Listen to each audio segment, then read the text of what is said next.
Olá, veja agora o que é notícia no Poder Legislativo de Guarulhos.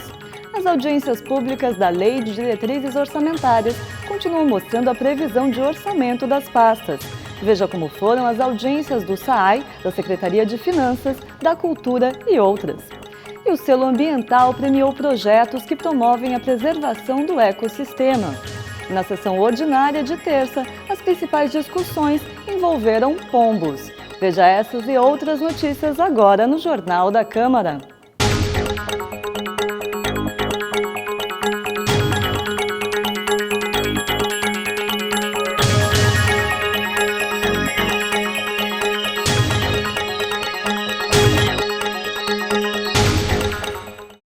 O Jornal da Câmara tem mostrado as audiências públicas da Lei de Diretrizes Orçamentárias para 2016, que estão ocorrendo na Câmara desde maio. As verbas previstas para cada setor da administração municipal são discutidas em reuniões específicas, abertas à população. Hoje, saiba como foi a audiência da Secretaria de Finanças. O secretário adjunto, Geraldo Siqueira, representou a pasta e falou sobre a dificuldade financeira da Prefeitura. Muita gente diz que a Prefeitura está quebrada, é verdade? Não. Da onde tiraram essa informação? Muita gente sobe aqui, principalmente vereadores, né? Sobem aqui à tribuna para falar nas sessões que a Prefeitura está passando por muitas dificuldades e a gente tem ouvido na cidade também. É verdade, procede? Há algum tipo de dificuldade que você possa relatar? Eu acho que o país como um todo. Isso é um reflexo normal. Você tinha uma expectativa de um PIB X que não se concretizou. Hoje mesmo a semana passada saiu o primeiro trimestre de 2015, o que frustrou todo mundo, foi abaixo. Foi negativo, então obviamente você tem uma frustração de receita, isso cai sobretudo, aumenta a inflação e isso pesa realmente na arrecadação, mas não que não haja por parte de finanças ou por parte do governo uma reestruturação para acatar o orçamento, né? Mas a Prefeitura hoje tem muitas dívidas ou está conseguindo honrar seus compromissos? Vamos dizer que estamos honrando os compromissos dentro de uma ordem, dentro de um contexto. Quem define essa parte de finanças, veja bem, não faz o orçamento, nós executamos a parte de pagamento, que é uma medida no qual o governo que coloca quais são as prioridades. Aquela situação das viaturas da GCM, por exemplo, é uma responsabilidade da Secretaria de Finanças ou não? Não, veja bem que, como eu disse, toda essa parte de gasto, seja de equipamento, toda essa parte é a gestão de cada secretaria. A gente simplesmente efetua o pagamento. E é óbvio que dentro das prioridades. Pode haver um atraso? Pode, mas com certeza isso daí está sendo sanado. E o orçamento da pasta, como é que estamos para 2016? Como de tudo, vai ser contingenciado, nós vamos ter que cortar um pouco na nossa carne. Isso não tem como. Contingenciamento é geral, seja em âmbito federal, estadual ou municipal. Em seguida, o secretário adjunto explicou o orçamento. Ele disse que a Prefeitura vai tentar aumentar a base de arrecadação sem aumentar a carga de impostos. A especificação de receita, a previsão para 2016, estamos em algo de 4,3 bi, 2017 4,4, 2018 4,7. Nossas principais receitas tributárias, IPTU, ISS, TBI, Fundo de Participação do Município, nossa maior receita, que é a cota parte do ICMS, e a cota parte do IPVA. Temos uma previsão de 4,3 bi para 2016, previsão essa feita por nós no ano passado, né, 2017, 4,4 e 2018, 4,7 bi. Os programas da Secretaria de Finanças, no caso, a gestão de administração tributária e fiscal, né, que seria potencializar a arrecadação, melhoria da gestão da arrecadação e no combate permanente ao elevado nível de sonegação e redução do índice de inadimplência, evitando-se aumento na carga tributária e buscando ampliação da base de incidência dos tributos cobrados. Dentro dessa ação, nós temos a nossa parte, que é gestão e administração do programa, que é a manutenção do programa, no custo de 4.230. Nossa execução orçamentária e contábil, no valor de 2,6 milhões. E a gestão de receita, 23.353. Aproxime mais o microfone para facilitar. Desculpa. Caso do áudio. prioridade do governo, na Secretaria de Finanças, é dar continuidade no processo de redução do montante da dívida ativa, viabilizar ações para ampliação da receita. Nosso plano de ação é manter e atualizar o cadastro IPTU, ISS e DIPAM, que é a parte da nossa secretaria que analisa, vamos dizer assim, de um certo tom, fiscaliza a parte do ICMS que o Estado repassa para nós. No caso aqui é a priorização da universalização versus a carga tributária, ou seja, você aumentar a base sem elevar a carga tributária. Racionalizar os gastos e cortar custos, retomar a capacidade de investimento, ampliar e melhorar o perfil de financiamento do município. O Serviço Autônomo de Água e Esgoto de Guarulhos, o SAAI, apresentou orçamento de 779 milhões de reais. O superintendente adjunto Marcos Tamay explicou a origem das receitas. O SAAI está com uma previsão total para 2016 de 779 milhões e 400 mil reais de receita prevista. Desse montante, 219 milhões e 500 mil provenientes das tarifas de água, as tarifas de esgoto 157 milhões e 500 mil e outras receitas 339 milhões. E existe um financiamento da Caixa Econômica Federal, PAC, 63 milhões e 400 mil reais. O gestor também especificou as despesas da instituição. Tem uma despesa de 124 milhões previstos para o ano que vem, de 124 milhões para a Sabesp, pagamento de água, encargos de pessoal 95 milhões e 200 mil, despesas de custeio 324 milhões, contraprestação da PPP 13 milhões, investimentos, que depois nos próximos slides serão detalhados, estão em torno de 117 milhões e 500 mil reais. A amortização da dívida 900 mil. Repasses financeiros também será detalhado no próximo slide, em torno de 101 milhões e 200 mil reais. E é uma reserva de contingência, que é um item legal, em torno de 3 milhões e 600 mil, totalizando 779 milhões e 400 mil reais. O SAAI tem previsão de gastar 70 milhões em recursos vinculados ao PAC. O outro tipo de despesa na parte de investimento, que totaliza 70 milhões e 100 mil reais, nas obras do PAC. São obras financiadas pelo governo federal junto à Caixa Econômica Federal. Então, nós podemos vemos ali, são 6 grandes blocos de financiamento que nós temos, de contratos via PAC. Melhoria, eficiência e planejamento operacional dos sistemas. Ainda esse contrato é um contrato antigo, que ainda há um desembolso de 1 milhão e 800 mil de contrapartida e 400 mil de repasse financeiro da Caixa Econômica. Isso é a melhoria do sistema operacional. Então, setorização, implantação de válvulas redutoras de pressão, melhoria da rede em si e do sistema de operação. Os projetos de executivo de saneamento integrado, nós temos 1 milhão e 400 mil de repasse junto à Caixa, mais 200 mil de contrapartida.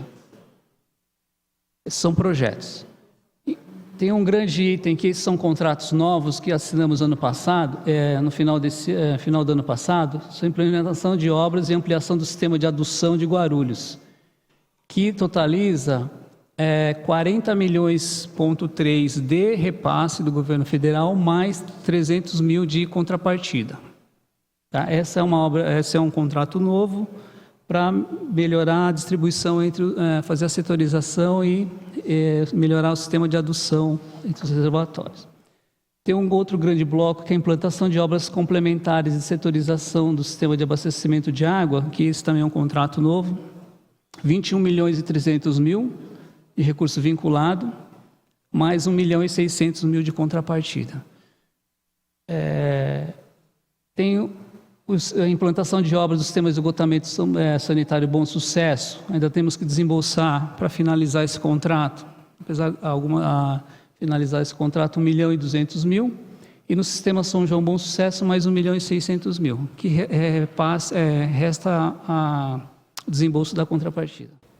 O vereador Guti, do PV, questionou o superintendente adjunto sobre a crise hídrica e o sistema de esgoto. O que a gente pode falar de efetivo que o SAI fará ano que vem para combater esse rodízio que já é um problema crônico da nossa Guarulhos? Por que ainda é muito pífia, é muito pequeno a ligação dos esgotos da casa das pessoas para essas estações de tratamento de esgoto?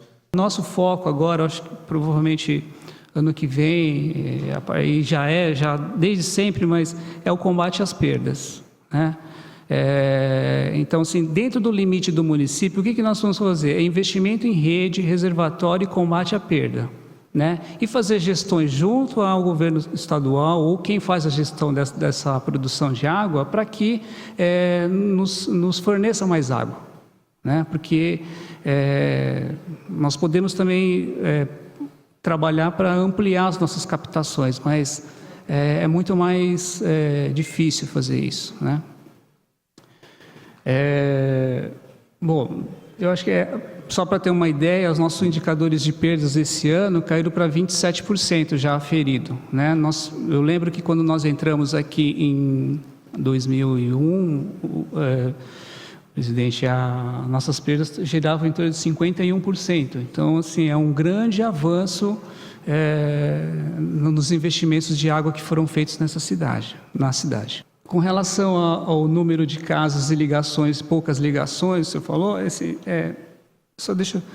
nesses últimos 15 anos, a gente partiu de uma cobertura de esgoto que era 69%. Vou dar um exemplo, então, assim, de cada 10 casas, 66,5 casas tinham esgotos, recoleta de esgoto, em 2000. Hoje, nós estamos com 85% de cobertura de água. Então, foi feito um investimento de rede de esgoto, em ligações de casas, para tirar o esgoto da frente da casa das pessoas, de quase 20% de aumento de cobertura. Então, este foi o investimento que foi feito. Agora, esse investimento,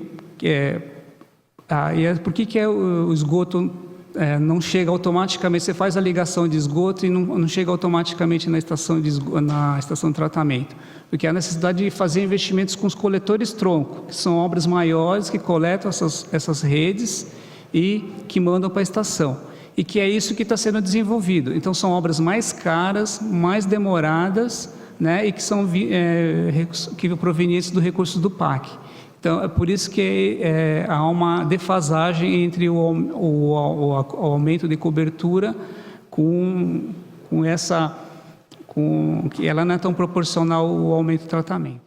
A vereadora professora Eneide, do PT, também se manifestou. Um dos assuntos foi a dívida que o SAAI tem com a Sabesp. Por que a Justiça tem dado tanto ganho de causa e no que ela tem dado ganho de causa para se pagar 11 milhões só de precatórios? Nós estamos, igual a senhora falou, 11 milhões, é por volta 11, 12 milhões por mês nós estamos pagando a Sabesp por conta dos precatórios.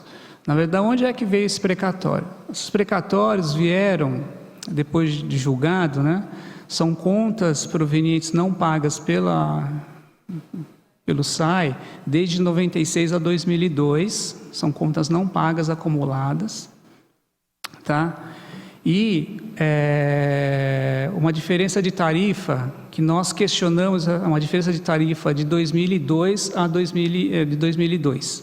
Nós contratamos a Fundação Getúlio Vargas para dar, de fato, quanto valia a água que quanto que essa água custava para o SAI, né? Então, houve um parecer, um estudo técnico, e constatou-se que ele valia 58% do que era cobrado pela Sabesp. Então, diante desse estudo da FGV, nós entramos na Justiça, né, e pleiteamos pagar 58% do valor, porque nós não achamos justo cobrarem o valor que estava se cobrando. Então, nós nós pagamos todos esses anos 58, esse valor que nós achamos justo e correto. E isso entrou numa briga judicial e perdurou até o ano passado, na qual o nosso pedido foi indeferido. Então, essa dívida de 96 a 2000 que não foi pago nada, mais essa diferença de tarifa foi acumulada nesse valor dos precatórios. A parlamentar perguntou ainda sobre o futuro da distribuição de água.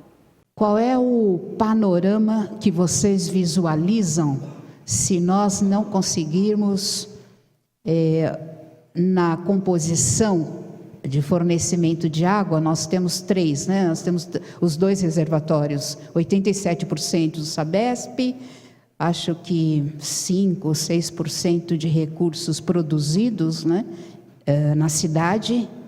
E aí, a gente tem condições de ter água de algum outro lugar que não seja próprio do reservatório do Alto Tietê e da Cantareira? Qual é a perspectiva? O Plano Municipal de Abastecimento e de Saneamento de Água e Esgoto de Guarulhos apontou fontes de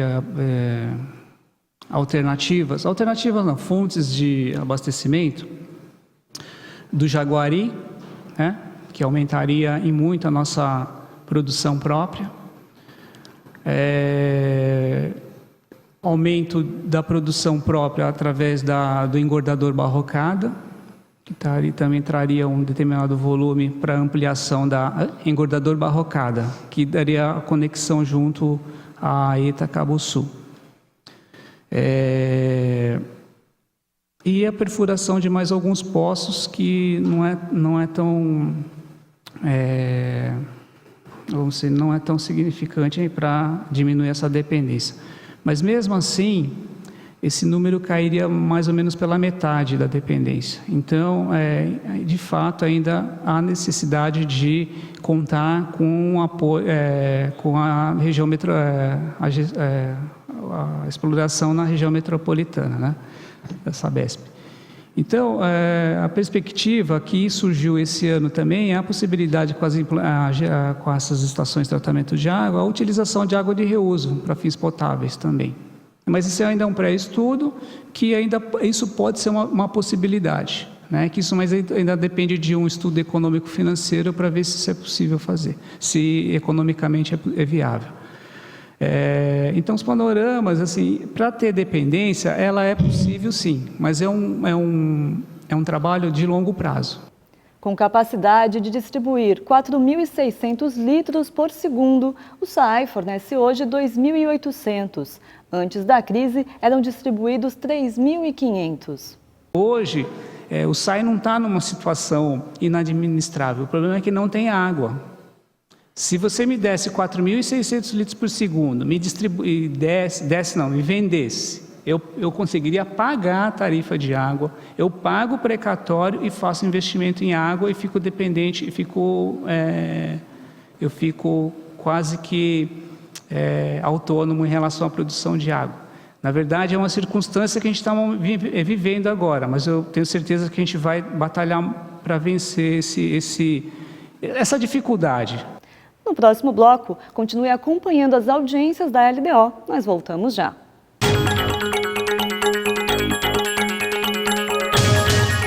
Queria parabenizar a TV Câmara, parabenizar aqui o presidente e todos os vereadores pelo trabalho que vem sendo feito e espero que vocês possam continuar contribuindo cada vez mais para levar informação à nossa população e permitir que o cidadão possa participar, dando opiniões, sugestões e ajudando a construir a cidade. E parabéns pela qualidade, porque eu estava dizendo agora há pouco, vez ou outra, estou por aí no trânsito, às vezes até fora de Guarulhos, e aí ligo o celular pela internet, sintonizo, acompanho. Então, a gente fica feliz quando vê essas coisas, porque significa que esse esforço que vocês estão fazendo aqui, tem muita gente que vocês nem estão sabendo, mas que estão do outro lado, acompanhando para e passo tudo que acontece no Legislativo e tudo que acontece na cidade. Parabéns, sucesso e já nasceu bem.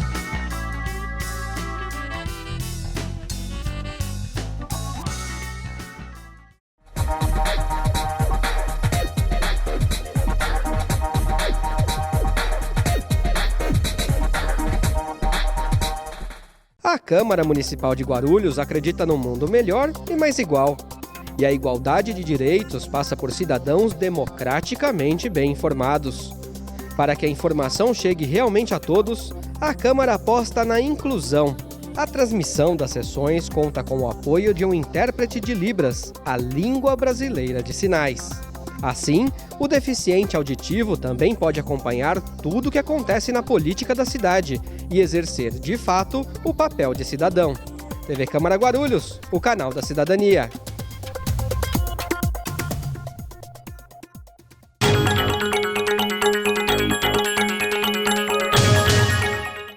Na audiência pública da LDO, a Secretaria de Cultura foi representada pelo diretor do Conservatório Municipal, Paulo Antônio de Moraes. O gestor apresentou orçamento de 24 milhões para a pasta em 2016 e falou sobre a distribuição dos recursos.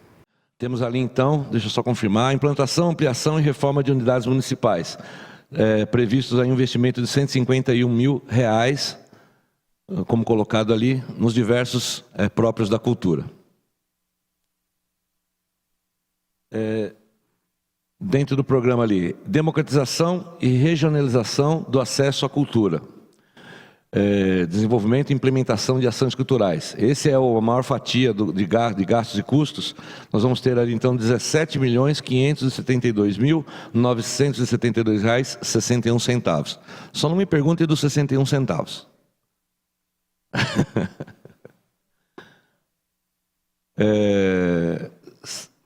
Democratização e regionalização continua, preservação e memória do patrimônio cultural, 429.189,02. Então ali a maioria também custos propriamente com espaço físico, né?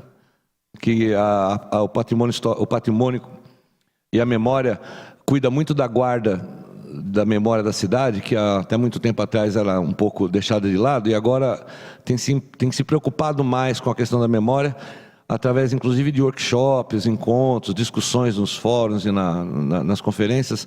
Então a demanda está aumentando, né? Dentro dessa questão do patrimônio histórico da cidade. Gestão e administração do programa. Então o gasto com folha e o Pró-Rede. R$5.669.710,86. Então vamos ali agora, Fundo Municipal de Cultura. Então a previsão de custo para o Fundo Municipal, que é uma lei, a Lei Municipal do Fundo Cultura, desenvolvimento e implantação de ações culturais está incluído ali. Então um total previsto de R$790 mil para os projetos culturais do Fundo Cultura. Bom, aqui então temos um resumo das atividades que eu citei agora e o total então está bem claro ali, R$24.612.872,49. Moraes classificou o Fundo Municipal de Cultura como o projeto mais importante da pasta. Esse projeto, na minha opinião particular aqui, um dos mais importantes da cidade, né?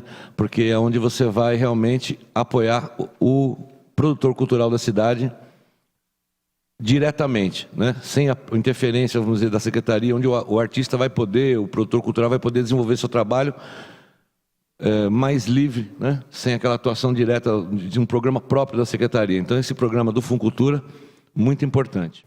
O vereador Guti, do PV, questionou o secretário sobre a verba destinada à contratação de shows. Quanto será gasto em shows no município de Guarulhos no ano de 2016? Previsão de custo para show não há. O que há é previsão de custo para atividades culturais na cidade, né?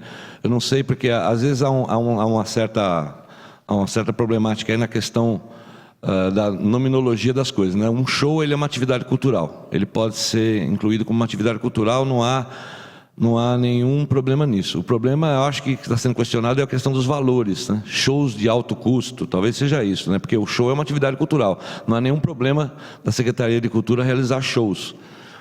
Talvez o questionamento seja esse. Há realmente um problema grande quando um artista de nome vem para a cidade e E os questionamentos são vários. Então, quer dizer, não se paga muito para um artista de grande nome, porque ele está embutido no preço dele, no custo dele, muitas vezes, o que ele consegue trazer de público para esse evento. Então, o artista, ele coloca isso no preço. Fora que também não tem como é que se diz, uma lei que diga quanto que o artista vai cobrar pelo show dele, né? Então, é uma opção mesmo da prefeitura, de quem estiver no comando da secretaria, de o que vai ser feito. A opção tem sido feita de investir nos projetos culturais da cidade, não em grandes shows. Essa é a opção que nós temos feito. Não há previsão nenhuma de grande show com grandes artistas cobrando grandes valores, isso não existe. Se em alguma situação for necessário, por exemplo, às vezes a festa de Bom Sucesso é contratada um grande show, né? Obviamente aí envolve a questão cultural, sim. Envolve a questão cultural, você pode trazer um artista que cobra um cachê um pouco mais caro, mas você está envolvendo uma festa importante da cidade, que tem que ter um retorno ali, um retorno cultural, sim, profundamente cultural, mas também um retorno turístico, também um retorno econômico para a cidade. O bolo todo aqui para a implementação das ações culturais é de 17.572.000. São diversos projetos, como a gente citou ali. Mas especificamente shows não tá separado para shows. O parlamentar também perguntou sobre o funcionamento do Teatro Padre Bento. Existem rumores e até pessoas, me perguntando por que o Padre Bento não está em pleno funcionamento. Outras pessoas são mais categóricas e falam que ele não está funcionando. Aí algumas pessoas da secretaria, de forma não oficial, dizem que existe uma obra que não acaba nunca. Enfim, qual que é a real posição hoje do Teatro Padre Bento? Ele está funcionando, não está funcionando? Funciona em plena capacidade? Existe obra? O que está realmente acontecendo? O Padre Bento está em atividade, funcionando a Escola Viva de Artes Cênicas, cursos ali, funcionando, a escola está em atividade. E as apresentações do teatro estão acontecendo também no Padre Bento. Então, realmente tem alguns problemas a serem resolvidos, como foi previsto para 2016 aqui. Não é um problema muito simples o Padre Bento, porque não são reformas, né? São restauros, né? Sempre envolve uma questão de restauro e vai para além da reforma. A necessidade do Padre Bento, muitas coisas se falam, mas se você transformar aquele telhado, ele vai deixar de dar problema. Você não pode transformar o telhado do Padre Bento, você tem que adaptar ele. Então, você tem que mantê-lo mesmo, né? Então tem alguns probleminhas lá, mas ele está em funcionamento. A 12ª edição do Selo Ambiental premiou 57 participantes em 5 categorias na última segunda-feira, dia 8. Ao todo, foram 70 inscritos. Pela primeira vez, a comissão organizadora indicou um vencedor. A AgroConvention ganhou o prêmio Fundo Ambiental no valor de R$ 8.000. A cerimônia de entrega aconteceu no Teatro Adamastor à noite, mas o evento teve início à tarde com palestras e a exposição dos projetos participantes. Nas palestras foram discutidos temas como desenvolvimento local e mudanças climáticas. Hoje em dia a gente precisa pensar globalmente e agir localmente. Então, esses postulados globais a gente precisa trazer para próximo de nós, ou seja, no território onde a pessoa, o cidadão, o munícipe, ele vive. Então, a agenda global ela tem que ser enraizada dentro dos municípios, né? Então, quando a gente fala de economia verde, fala de desenvolvimento local, é trazer essa agenda global para dentro das cidades. Uma primeira questão é o olhar para dentro, né? O endógeno, né? O durável, né? Vamos falar do durável. Então, olhar para dentro, ver as potencialidades locais e um jeito novo de fazer as coisas, né? Um jeito novo que consiga harmonizar as questões ambientais, as questões sociais com as questões econômicas, né? Vai de maneira mais clássica esses 3 ambientes, mas claro que tem muito mais coisa envolvida, né?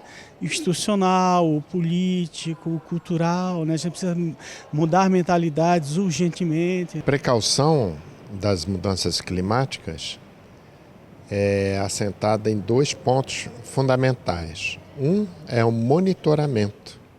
Ora, se não monitorarmos as temperaturas atuais em todo o território Guarulhos, não só em alguns pontos, mas tem uma boa cobertura de monitoramento meteorológico e também fluviométrico, nós não poderemos saber o que está mudando.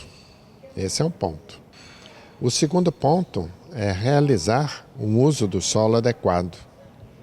são basicamente os dois pilares da precaução. Facilmente verificável que a cidade ocupou uma região sul, a região do município, uma parte sul, e que restam áreas ainda com muita vegetação a norte.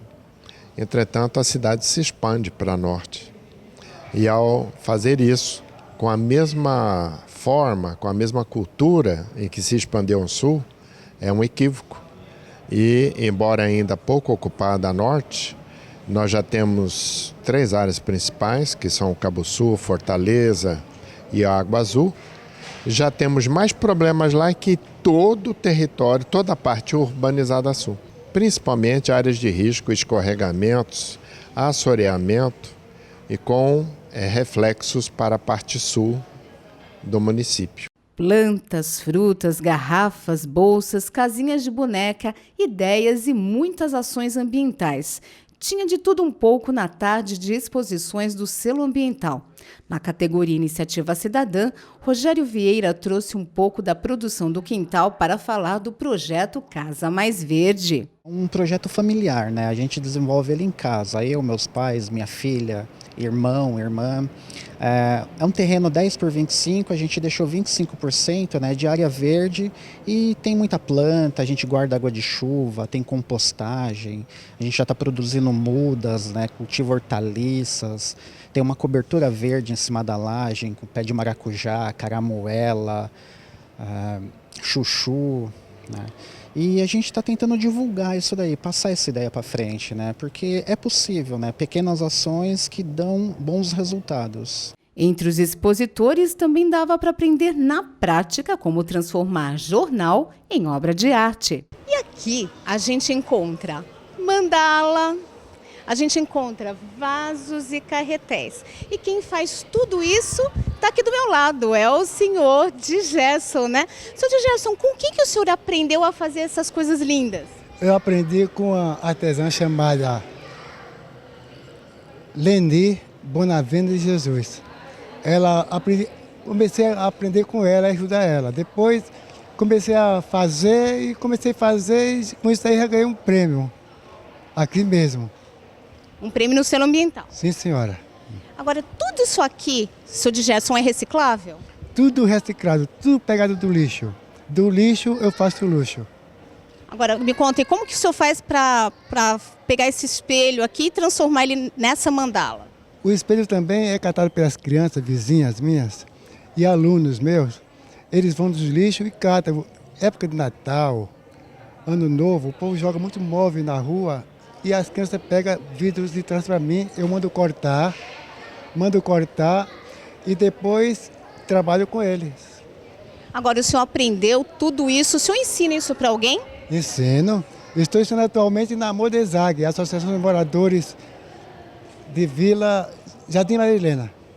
Tá, e o que essas crianças fazem depois que o senhor ensina?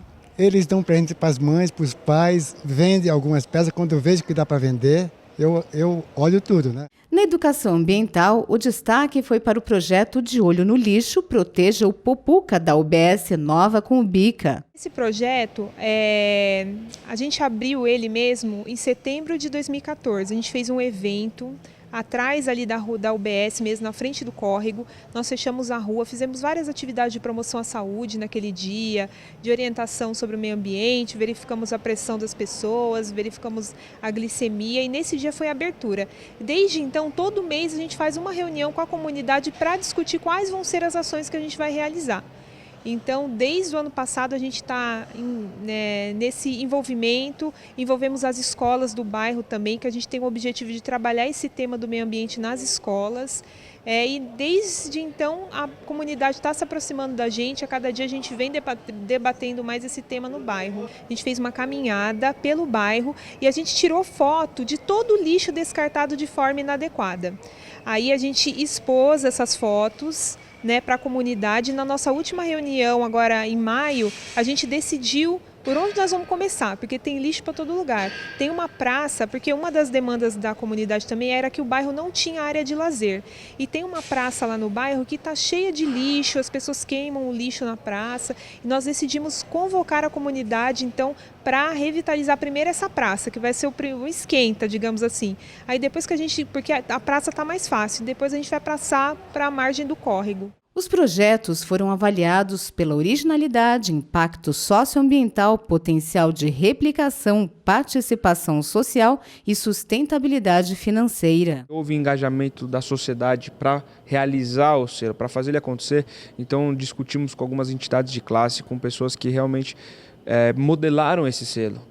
Obviamente que nos outros anos aconteceu um diálogo, mas esse ano o diálogo foi muito maior. Então o selo acaba saindo da esfera do Poder Executivo, do Poder Legislativo, e teve um caráter mesmo das pessoas comuns que querem ver o selo maior, que fizeram ele acontecer. O grande vencedor do selo ambiental foi o projeto #Agora é Praça da GRU Convention and Visitors Bureau, que é uma associação mantida por empresas do segmento de turismo. O projeto foi destaque na categoria Iniciativa Institucional. Nós começamos um projeto ano passado, o #Agora é Praça, que foi o primeiro movimento de ocupação e mobilização da população guarulhense em prol das praças públicas. Eu acho que não adianta a gente esperar do poder público estar toda hora cuidando disso. A gente, como entidade, reunimos vários empresários, chamamos o governo e a sociedade para juntos cuidarmos das praças. Iniciamos um projeto na Quarto Centenário, que foi esse que nós estamos concorrendo, e esse evento teve muito sucesso, né? Durante a manhã, foi no dia 14 de maio de 2014, durante a manhã as pessoas limparam a praça, plantamos mudas, ouvimos palestras e durante a tarde fomos convidados para curtir a praça. E aí realizamos um festival gastronômico, um festival de turismo, com cultura, apresentações, tudo da cidade de Guarulhos. Atores locais, comunidade local. Quando você consegue tirar um projeto, né, é legal você ser agraciado por um projeto que você idealizou, mas quando você consegue tirar ele do papel e ainda com apoio do governo municipal, isso é mais legal ainda, né? Você mostra para as pessoas que você pode ter ideia e você pode executar. Provavelmente ano que vem, né, não posso garantir isso, mas provavelmente vamos trabalhar para que tenha uma premiação maior ainda e, se Deus quiser, conseguir mais gente ainda para colocar suas ideias na prática e a gente fazer com que a cidade cresça sustentável. A seguir, veja a sessão ordinária de número 32. Voltamos já.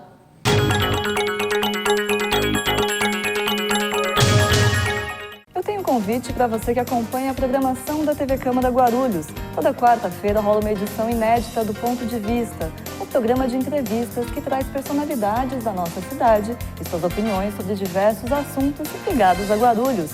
Ponto de Vista toda quarta-feira, logo após o Jornal da Câmara aqui, na TV Câmara Guarulhos, o canal da cidadania.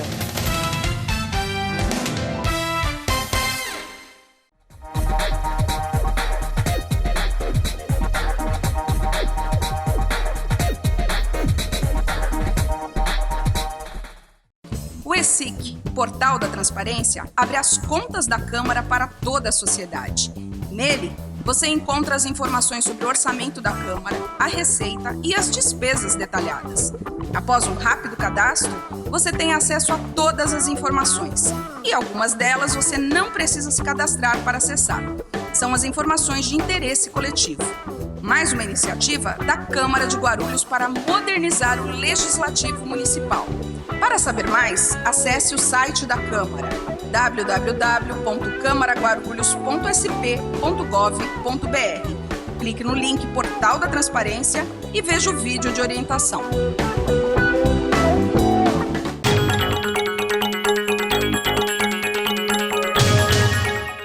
A sessão da última terça-feira, 9 de junho, contou com a deliberação de 15 requerimentos do grande expediente e 5 itens na ordem do dia. Durante cerca de 3 horas e meia, os vereadores usaram a tribuna para falar sobre diversos assuntos.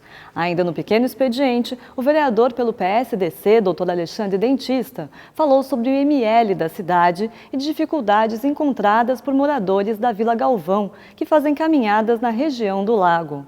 Eu tive recentemente novamente uma conversa com o Dr. Júlio Viola, diretor-geral dos IML do Estado de São Paulo.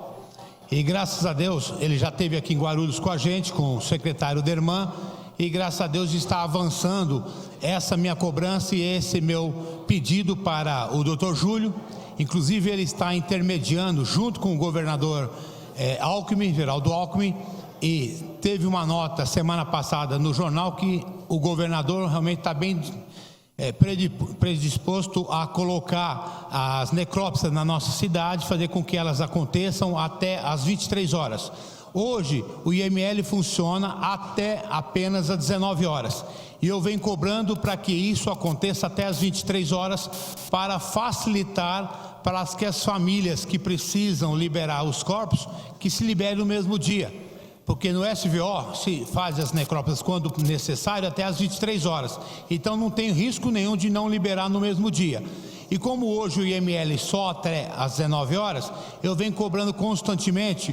O prefeito Almeida, eu tive com ele recentemente cobrando o apoio nessa negociação. Tive com o secretário Derman e também com o diretor Dr. Júlio Viola. Inclusive gostaria de mais uma vez em público agradecer ao Dr. Júlio Viola, que é o diretor geral do ZML do Estado, que ele tem sido muito solidário à causa da cidade de Guarulhos para que realmente isso aconteça, essas necrópsias até às 23 horas. E também gostaria de falar que eu tive numa reunião com alguns moradores que fazem caminhada no Lago da Vila Galvão, semana retrasada.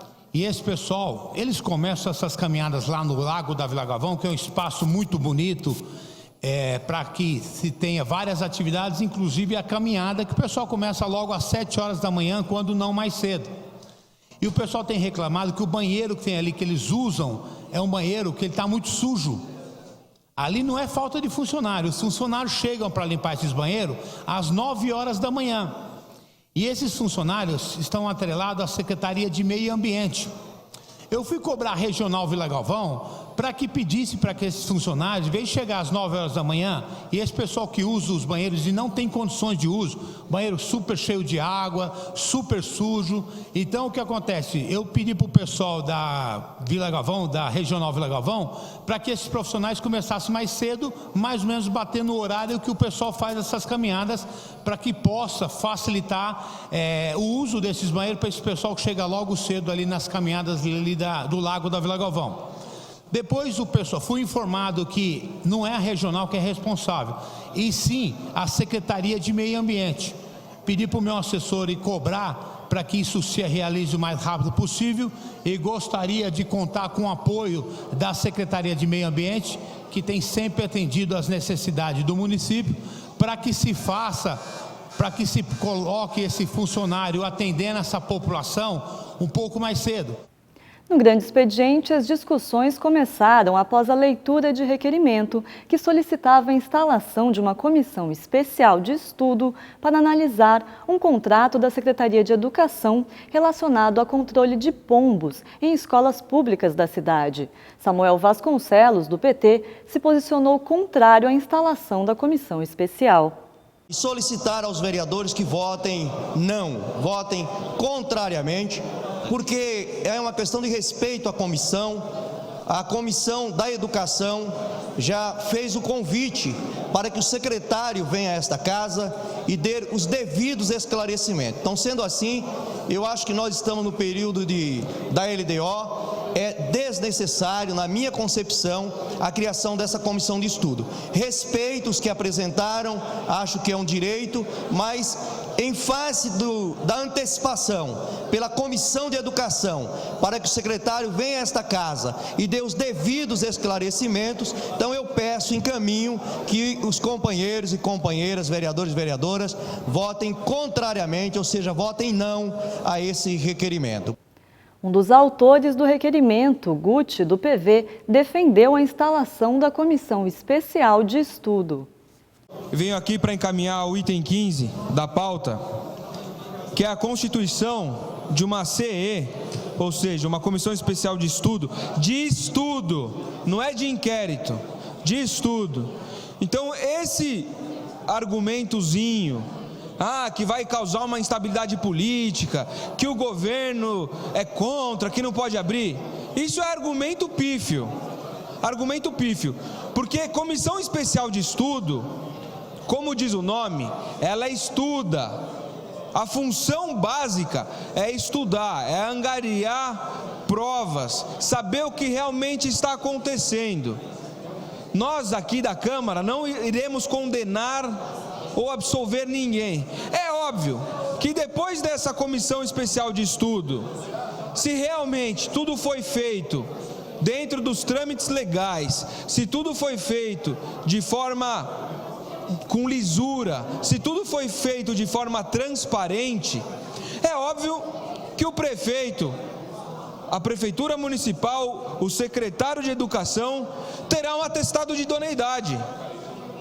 Agora, o que não podemos é nos furtar de ir para cima do problema, de tentar saber o que realmente acontece. O secretário ontem esteve aqui na casa e eu indaguei algumas questões pertinentes a esse contrato feito com a RoboTX, que é a empresa que foi contratada por 9,5 milhões de reais para espantar pombo das escolas. E quando eu fiz a conta e falei a ele, se dividirmos o tempo de contrato, os dias de contrato, pelos milhões, teremos um número cabalístico de 13 mil reais, vereador Rômulo, vereador Seminaldo.